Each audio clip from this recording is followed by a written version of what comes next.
Are we solitary? Have extraterrestrial spacecraft traversed the skies of Earth? Unidentified flying object, UFO, refers to any perceivable aerial phenomenon that cannot be identified or explained promptly. A small number of UFOs remain enigmatic, despite the fact that most are identified as known objects, or atmospheric phenomena upon investigation. Scientists and skeptic organizations, such as the Committee for Skeptical Inquiry, have provided prosaic explanations for a large number of purported UFOs, such as natural phenomena, human technology, delusions, and hoaxes.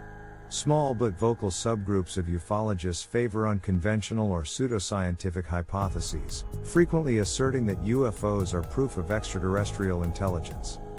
UFO conspiracy theories are a subset of conspiracy theories that assert various governments and legislators around the world, especially the United States government, are suppressing evidence that unidentified flying objects are controlled by extraterrestrial intelligence or constructed using alien technology. Conspiracy theories typically assert that despite public denials, Earth's governments are in communication or cooperation with extraterrestrial visitors, and that some of these theories assert that governments explicitly permit alien abduction. Welcome back to my channel.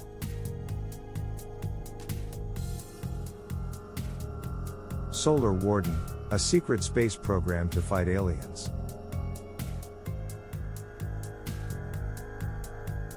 Gary McKinnon is a Scottish systems administrator and hacker, who was accused of committing the biggest military computer hack of all time in 2002. However, McKinnon claims that he was only looking for evidence of free energy suppression, a cover-up of UFO activity, and other technologies that could be useful to the public.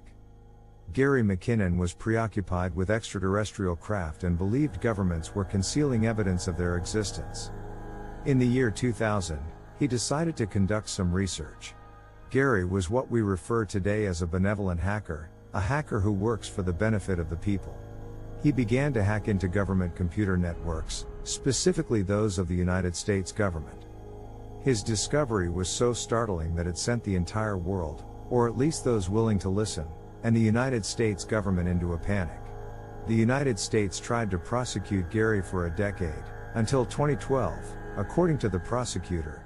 He faced 70 years in federal prison if he was extradited to the United States. But what information did Gary uncover that could have prompted the US government to act so aggressively? Gary McKinnon became persuaded that governments around the world, particularly the United States government, possessed proof that UFOs and aliens were real, but were concealing this evidence from the public. Gary was aware that both NASA and the United States Department of Defense utilized the Windows operating system. He wrote a program to perform a single basic task, to examine the passwords of all network devices. He wished to know if the password was actually the word password, or if there was no password at all. His program ran for a year, and discovered hundreds of open government computers. However, he maintains that he was not hacking or attacking the computer systems. Gary eventually located servers within the US Navy, US Space Command, and NASA. According to him, it was more like fishing for information. The majority of what he discovered was relatively dull. Numerous staff reports, departmental memos, and primarily administrative documents. But Gary discovered an intriguing spreadsheet on a US Navy server. The document was titled Non-Terrestrial Officers and included a list of names. He was reviewing a list of individuals stationed in locations other than planet Earth, non-terrestrial officers, maybe humans serving on another planet, or aliens serving on Earth. In this instance, Gary was confident that these names were humans, because the manifest included some officers' transfers between ships. Gary searched for the ships in the US Naval Registry, but none of the names were discovered. Then he wrote a second program to search for images containing UFOs. He narrowed his list, from hundreds of computers, down to just a few, and he located the image of the alien spacecraft he was seeking. The folder labeled this image as unprocessed, but the attached file was enormous. Due to the impossibility of downloading the file, he attempted to view it on the remote desktop. When he clicked the file, the image appeared pixel by pixel, line by line. Initially he saw nothing but empty space, But then the hemisphere of the planet started to form, followed by clouds, and then, about 2/3 of the way down, he spotted the spaceship he was searching for. There was a large silver cylinder that was entirely smooth, devoid of any rivets or seams. However, a few seconds after opening the file, he observed that the mouse on the remote computer had moved without his intervention. Whoever was sitting at the computer had disconnected him from the network. Gary McKinnon stumbled upon additional evidence of the covert U.S. military space program that he discovered in the file of non-terrestrial officers. This program is not new. There are hints dating back to the 1960s, when the U.S. Air Force conducted a parallel program to NASA's Mercury, Gemini, and Apollo missions. It was known as MOL, or the Manned Orbiting Laboratory. This program maintained its own facilities and staff. They had uniforms and space suits, but they were not the same as NASA's. At MOL, employees labored for an entirely separate program. The operation was so secret that even the spouses did not know what their husbands were working on, nor did they need to. In 1960, President Richard Nixon terminated the MOL program, which had been designed to develop a space-based spy station. Further search into the files, Gary also discovered a cigar-shaped UFO on the NASA computer, but US officials were already pressuring the United Kingdom to help track him down and apprehend him. Gary McKinnon was apprehended, and charged with 97 counts of causing damage to US intelligence assets, and $800,000 worth of damage in early 2002. According to the US government, he hacked into dozens of military computers and 16 NASA computers. They claimed he altered and deleted files, and that his actions were intentional and calculated, designed to intimidate and coerce the US government. If accused in the United States, he would face up to 70 years in prison. The media took up the story, but described McKinnon as a hacker attempting to damage the Pentagon. The UK Daily Mail was the only prominent publication to mention the UFO angle of the story. Gary stated that this publicity was a factor in his survival. His case ultimately landed on the desk of UK Home Secretary Theresa May, who would later become Prime Minister. She ruled that McKinnon could not be brought to the United States. Gary McKinnon's case was eventually resolved in 2012, and he became a celebrity in the UFO community. He had allegedly exposed government knowledge of an alien presence. However, his instance demonstrated that something much more sinister was occurring: the existence of a highly organized covert space program with thousands of employees, a fleet of spaceships, and weapons that are more advanced than anything presently in use. This program is known as Solar Warden. This was a product of the Strategic Defense Initiative, a Reagan-era defense initiative, dubbed Star Wars by the media. Multiple space platforms comparable to aircraft carriers are utilized by this program. The mission is to survey the solar system for alien intrusions and report them to the United States Space Force. Military and civilian leaders have already informed Ronald Reagan about the alien presence. The Reagan Diaries, published by HarperCollins in 2007, provides a glimpse into the president's daily life in the White House. In one of its entries dated June 11, 1985, the president stated that space is truly the final frontier and that some of the current developments are similar to science fiction but are real. President Reagan said, "I learned that our shuttle has the capacity to orbit 300 people. The utmost number of passengers aboard a NASA space shuttle is 8. Even if all shuttles were used simultaneously, which never occurred, the entire fleet consisted of just 4 shuttles. That's only 32 individuals." What was President Reagan discussing? Perhaps he was referring to a program that allegedly ended in 1979. Star Raker, a spacecraft development program, was larger than a Boeing 747. It is possible that Ronald Reagan was correct? And Solar Warden exists? According to whistleblowers, the program has already accomplished significant objectives, such as visiting every planet in our solar system except for Mercury. The human race has landed on Pluto and other several moons. These ships carry personnel from numerous nations who have pledged allegiance to the global government, and the technology was derived from reverse engineering alien wreckage, with occasional extraterrestrial assistance. Darren Perks's article for the Huffington Post was the first significant news story about Solar Warden. Additionally, He was the first to connect the narrative to Gary McKinnon. The article states that the program began in 1980, and is administered by the Naval Network and Space Operations Command.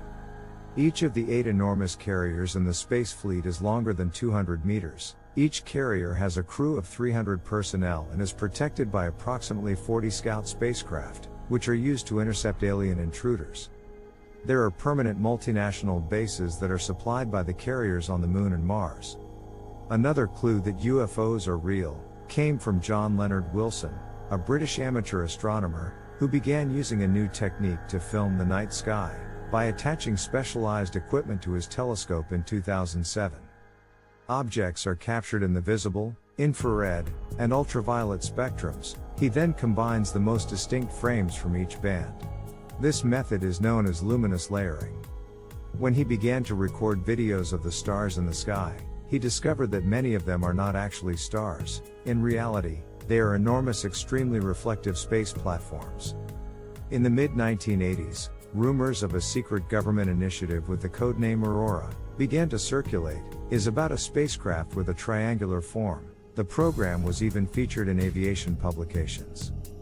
Prior to the 1980s, there were few UFO sightings described as triangles, and during this period, the British Ministry of Defence also established a secret office dedicated to investigating UFOs in secrecy. Nick Pope, a British government employee, claimed to have seen in August 1990, a photograph of an object known as the Calvin UFO, which was captured near the English city of Calvin. The original photograph has been lost, but it depicted an 80-foot-long wedge or diamond-shaped object being pursued by a Harrier aircraft.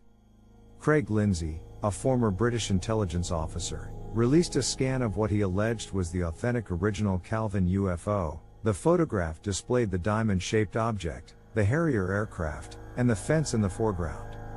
Experts have verified that the photo of Lindsay is authentic. The photo paper was genuine and typical of the 1990s, but Lindsay's photograph is black and white, which is odd for 1990s. All photos should be colored, but whatever Lindsay's photo is, it is likely not one of the originals, as the original photograph was taken by 2 trekkers who were present that day, and for unknown reasons, their identities are kept secret until 2076. Critics of Solar Warden argue that it would be too difficult to keep such a large program a secret, and that participants would inevitably reveal its existence. An increasing body of evidence seems to indicate that a hypersonic aircraft can achieve speeds in excess of 4,000 miles per hour. From below, it appears to be a precise triangle, unlike anything that has ever flown before. Shortly after the Solar Warden story broke, a number of witnesses claimed to have participated in the covert space program. Laura Eisenhower, the great-granddaughter of President Dwight Eisenhower, claimed that she was abducted and sent to other planets at a young age, and asserted that she was engaged in a conflict with an alien species. In 2015, additional whistleblowers corroborated their participation, not just in a vague secret space program, but specifically in the Solar Warden program. Some members of the secret space program are attempting to force full disclosure by performing flybys of the International Space Station and appearing in photographs and videos, but disclosure has not yet occurred, and Solar Warden is virtually unknown to the general public. Either there is no Solar Warden or a secret space program, or our solar system is far more perilous than any of us could have envisaged. Gary McKinnon is undoubtedly a real person, but he claims to have no knowledge of the Solar Warden, or how he became associated with it. He never encountered that name on any image or document he accessed. Gary's connection to the Solar Warden mythology seems to have originated from a 2012 article by Darren Perks, which is easily explicable, and the image of the ship McKinnon saw sounds a lot like the carrier platforms in Solar Warden stories. We need to consider the logistics required for something like Solar Warden to function. EU, Russia, China, the United States, and essentially every industrialized nation on the planet, are aware whenever another nation launches a projectile of any kind. You cannot send an entire fleet into space and get away with it, as if no one would notice. President Trump's order to establish a military space force provided conspiracy theorists with another tantalizing piece of evidence, and according to some, The strongest piece of evidence to date is that the government is concealing the truth about extraterrestrial visitors. The Trump administration characterized Space Force as a military branch tasked with defending satellites and cyber attacks. The Defense Department has warned for years that the United States is inadequate for a space confrontation with Russia and China, which have been developing the capability to destroy vital communications, navigation, and intelligence satellites. Is this Space Force a closer to the truth scenario, preparing the public in incremental steps towards what is coming? In 2011, journalist Annie Jacobson wrote that the UFO craze began in the summer of 1947 when she published a book about the enigmatic Area 51 in Nevada.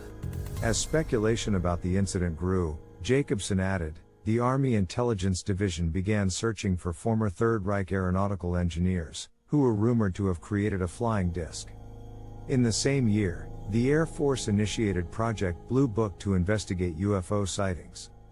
The project received reports of more than 12,500 sightings over the next 2 decades. According to the National Archives, approximately 700 sightings were still classified as unidentified when the project was retired in 1969. Movies and pulp novels have long been fueled by speculation about extraterrestrials coming to Earth and potentially colonizing our planet, as humans have done for millennia. To say that I believe in conspiracy theories is far-fetched, but something is there, and this cannot be denied. The Fermi paradox and aliens are major issues in the scientific community. The truth is out there. Thank you for watching.